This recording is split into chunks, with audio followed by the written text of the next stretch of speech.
Do I sound like a leader to you? What does a leader sound like?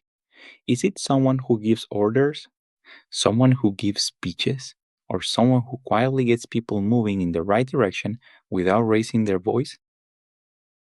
Leadership comes in many forms. Some leaders inspire, some intimidate, some delegate, some micromanage, some walk in with a title. Others earn influence without one. And here's the kicker: they can all lead, but the outcomes they create can be wildly different.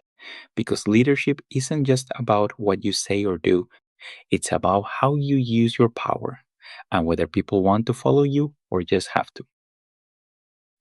In this video, we're diving into what leadership really is, what separates leadership from management, how different leadership styles shape behavior, where power comes from, and how it's used, and what makes someone not just effective, but respected. Because if you're going to lead others, you need to understand your style, your strengths, and your blind spots. What is leadership? Leadership is the process of influencing others to achieve shared goals. That's it. It's not about authority. It's not about control. It's about influence, the ability to move people toward a vision, a target, or a change.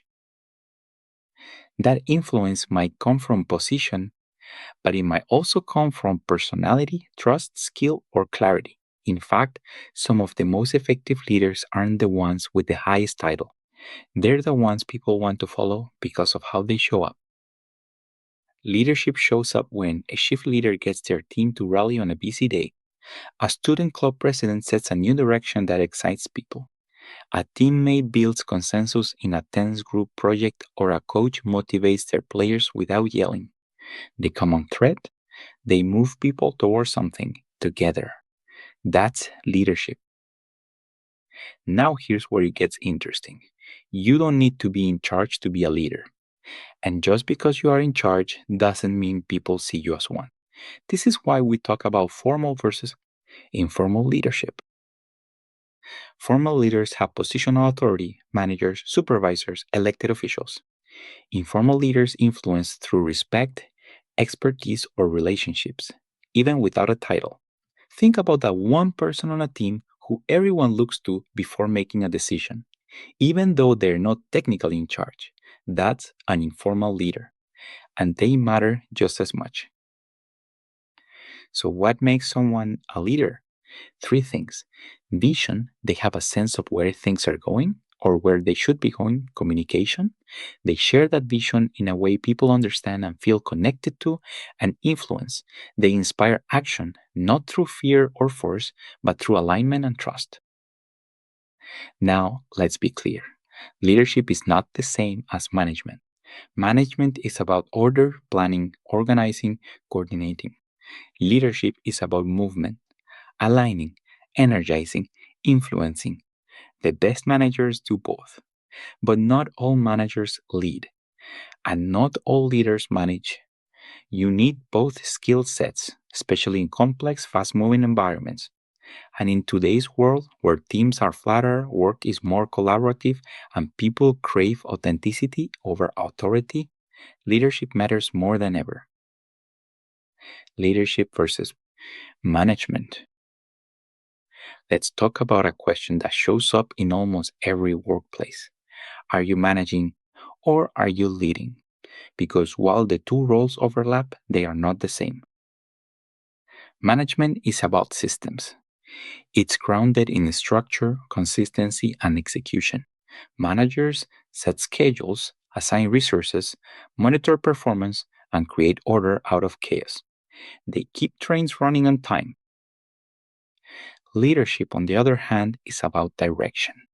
Leaders inspire vision, align people with purpose, motivate action, and navigate uncertainty. They ask, where are we going and why does it matter? A leader with no management skills? Chaotic. A manager with no leadership vision? Stagnant. But when someone can do both, that's when teams thrive. Let's use an example. Imagine a student led marketing team. The manager sets deadlines, organizes folders, and tracks deliverables. The leader rallies the group, frames the importance of the campaign, and helps resolve tension. Some people do both roles. Sometimes they're split, but the best environments make space for both functions to be recognized. Leadership Styles Overview. Because even though leadership is about influence, not everyone influences the same way. That's where leadership styles come in. Your leadership style is the way you approach decision making, communication, and team direction. And the style you choose or default to can shape everything: morale, speed, innovation, conflict, and trust. Let's walk through 4 classic leadership styles: autocratic, democratic, laissez faire, and transformational. Each has its strengths, each has its limits. Autocratic leadership: I make the call. Autocratic leaders make decisions unilaterally. They value speed, control, and clarity. They typically say, here's the plan, follow it. You'll see this style in emergency response teams, military structures, factory supervisors, and high pressure environments. Autocratic leaders' strengths include fast decision making, clear roles and expectations, works well when precision and control are critical. But this can creep up. Low morale over time, little room for creativity, and team members may feel unheard. Use autocratic leadership when time is tight and the stakes are high, but don't overuse it in collaborative settings. Democratic leadership: let's decide together. Democratic leaders involve the team in decisions. They ask for input, value consensus, and build buy in before moving forward. You'll see this in student organizations, agile project teams, startups, and collaborative workplaces. Democratic leaders' strengths include building trust, encouraging participation, and generating well rounded solutions. But some risks include slower decisions, indecision if consensus can be reached, and may frustrate people who want clear direction. Use democratic leadership when buying matters and creativity is needed, but know when to move from discussion to action. Laissez faire leadership: you've got this. Laissez faire leaders delegate heavily and step back. They trust the team to self manage and only intervene when necessary. You'll see this in expert driven teams, research labs, creative environments, and entrepreneurial spaces. Strengths include high autonomy, encourages self leadership, and builds trust in high competence teams. But some risks include lack of guidance, no accountability structure, and teams may feel abandoned without clear boundaries. Use laissez faire leadership when your team is experienced, self driven, and aligned, but be ready to step in when needed. 4. Transformational leadership: let's grow together. Transformational leaders focus on vision, values, and personal growth. They connect work to purpose, motivate through meaning, and challenge people to grow. You will see this in mission driven organizations, change agents, great coaches and startup founders, and strong team builders. Strengths include inspires people, increases engagement and innovation, and builds long term loyalty and culture. Some risks include vision can become vague without follow through, team may get burned out chasing ideals without support, and requires trust and emotional intelligence. Use transformational leadership when you want to create energy and elevate performance, but pair it with structure and follow through. So, which style is best? It depends. The best leaders know their default style and learn to adapt it to the situation and the people. Great leadership isn't rigid, it's responsive. Here's your challenge: what's your natural style, and when is it helping or hurting? Think about how you lead in group projects, in club meetings, on the job, or even in casual conversations. Are you directing, guiding, delegating, inspiring? Sources of power in leadership. Let's talk about power, because leadership doesn't happen in a vacuum. Every leader draws their influence from somewhere. And if you want to lead well, you need to know, where does my power come from and how am I using it? In management theory, we usually define 5 sources of power. Legitimate power because of my position. This is power that comes from your formal role. If you're a manager, a shift lead, or a team captain, your title gives you a level of authority. People follow your instructions because the organization says you're in charge. Used well, it provides structure and clarity. Overused, it turns into because I said so, and that breeds resentment. Legitimate power sets the baseline, but it's not enough to inspire long term commitment. Reward power, because I can offer you something. This is power based on your ability to give positive outcomes, praise, perks, promotions, and opportunities. If people believe you recognize effort and reward it fairly, they're more likely to follow you. Used well, it boosts morale and effort. Overused, it can lead to manipulation or favoritism. Remember, rewards only work if they're meaningful, fair, and follow through. Coercive power, because I can punish you. This is the flip side of reward power. You use it when you enforce rules, issue warnings, and control consequences for poor behavior. Used sparingly, it reinforces standards. Used too often, it creates fear, silence, and disengagement. Leaders who rely too heavily on coercion may see short term compliance, but long term loyalty suffers. People might stay, but they'll do the bare minimum. Expert power because I know what I'm doing. This is influence based on skill, knowledge, or competence.